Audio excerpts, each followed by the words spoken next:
আগামী ৩০ জুনের মধ্যে ঢাকা নারিতা বিমান চলাচল শুরু হচ্ছে না, এটি পিছিয়ে ২৭ জুলাইয়ের মধ্যে শুরু হবে বলে জানিয়েছেন বেসামরিক বিমান পরিবহন ও পর্যটন মন্ত্রী আফরোজা খানম।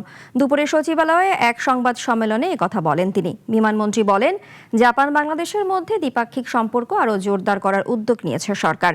জাপানের সিভিল এভিয়েশনের নিরাপত্তাজনিত কারণেই এই ফ্লাইটটি বিলম্ব হচ্ছে।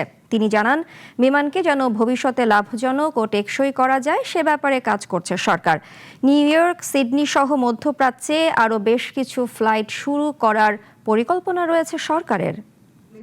সেটা অন টাইমে আমরা করতে পারছি না, বিকজ জাপান সিভিলেশনের কিছু ফর্মালিটিজের কারণে আমরা সেটা চেষ্টা করছি ২৭শে জুলাইয়ের মধ্যে আমরা যেন যে আমরা দিয়েছি, কমিটমেন্ট করেছি, সেটা ইনশাল্লাহ ২৭শে জুলাইয়ের মধ্যে আমরা শুরু করব।